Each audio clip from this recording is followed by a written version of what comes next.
Autre chose, c'est une vidéo qui aurait pu passer inaperçue direction l'Algérie, où le cri de motivation, vous allez le voir, des gendarmes est surprenant.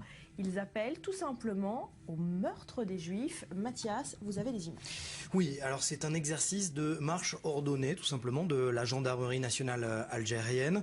Et les gendarmes algériens utilisent tout simplement les Juifs comme moyen de se motiver, scandent, vous l'avez dit, des appels au meurtre, plus que des mots. Barbara, je vous propose tout simplement d'écouter un extrait.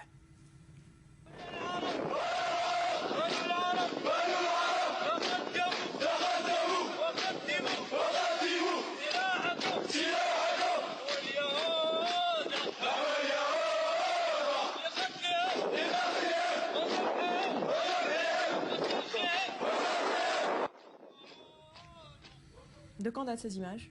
Du 1er novembre 2015. Et non, hors antenne, Julien me demandait s'il s'agissait d'une blague. Non, ce n'est pas une blague, c'est très sérieux. Et c'était pour marquer la commémoration, la fête nationale commémorant la révolution algérienne. Et Barbara, eh bien, ce n'est pas d'Israël dont il est question, vous l'avez entendu, mais bien des Juifs dans leur ensemble, ce qui a passablement d'ailleurs irrité le journaliste et spécialiste de l'islam, Mohamed Sifawi, qui a immédiatement réagi sur sa page Facebook. Vous allez voir d'ailleurs son mot. Il réagit et il dit « J'ai honte pour ce pays qui fut jadis le mien et qui a vendu son âme et ses valeurs. J'ai honte pour ce pays méditerranéen, intolérant, corrompu et antisémite alors qu'il a payé un lourd tribut durant les années 90 face à l'hydre islamo-terroriste. » On pense notamment au FIS et au GIA.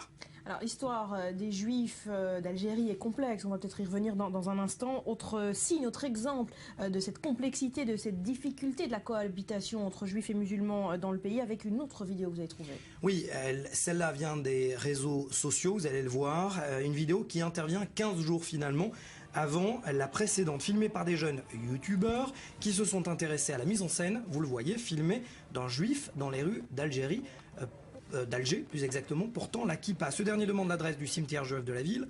Les jeunes adultes, vous l'avez vu, lui demandent de quitter les lieux. Les plus âgés l'ignorent et puis les plus jeunes, pire, le chassent en lui jetant des pierres.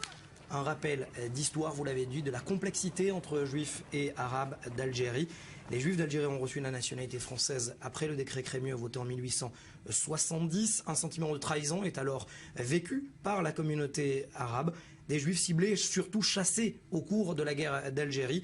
Et cette question, sentiment nationaliste ou alors pur antisémitisme, la question reste toujours posée.